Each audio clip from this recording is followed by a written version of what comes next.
Last time, we broke down how gaslighting works. Now comes the part that actually changes your life, what you do while it's happening. In the next few minutes, you'll learn 5 responses that take a manipulator's favorite weapon and make it useless. Calmly, without raising your voice once. One reminder before we start, because it's the most important thing here. This is not about winning the fight. You will never out-argue someone who is willing to rewrite reality. That's a game you can't win. They change the rules mid-sentence. So we're not aiming for victory. We're aiming for the one thing they can't touch. Your grip on what's real. Let's get into it. Response 1. Stop arguing about the facts. This feels backwards, so stay with me for a second.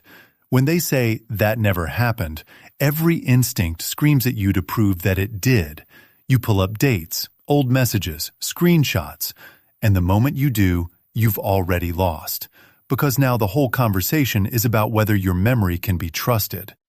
That was the trap the entire time. So you do the opposite. You anchor on the inside. You think quietly, "I know what happened. I don't need them to agree with me." You can even say it out loud, flat and calm. "We remember this differently, and I'm confident in my version." No proof, no debate, just a closed door. But staying calm gets harder with the next move. Response 2. Refuse the bait about your character. This is where most people get pulled under the water. At some point, they stop talking about the issue and start talking about you. You're too sensitive. You always do this. You're impossible to talk to. The hook is built to make you defend who you are as a person. Don't grab it.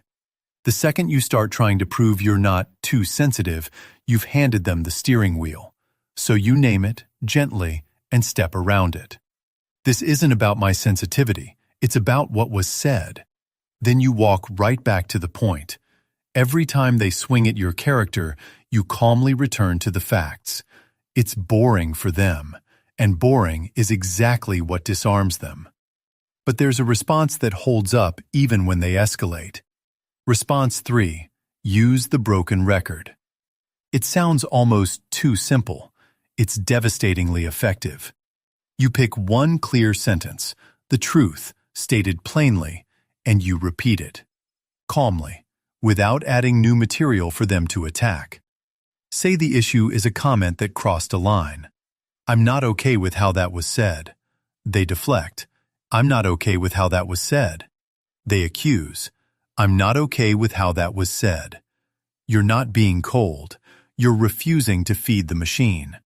A manipulator needs fresh fuel every round. New emotions, new tangents, new openings. The broken record starves them of all 3. But calm on its own isn't always enough, which brings us to the most underrated move of the 5. Response 4. Keep an external record.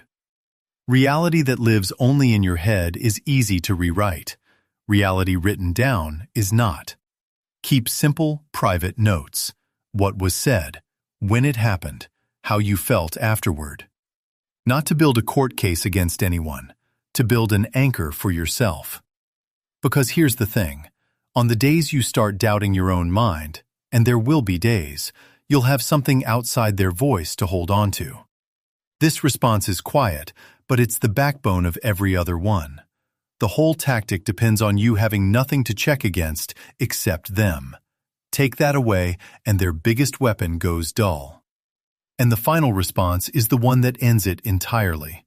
Response 5. Learn to exit. Not every conversation deserves your presence. When someone flat out refuses to engage honestly, staying doesn't make you strong. It just makes you available.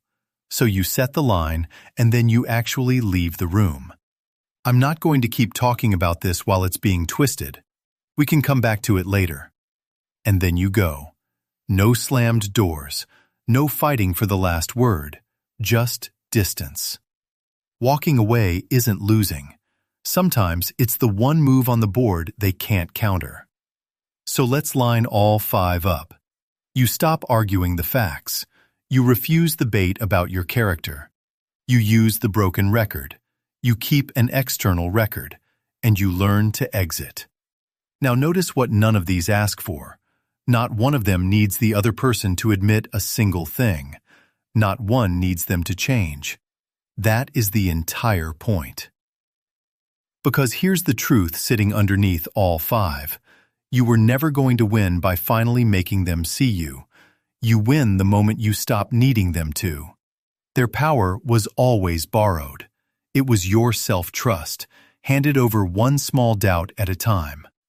Every response here does the exact same job. It quietly takes that back.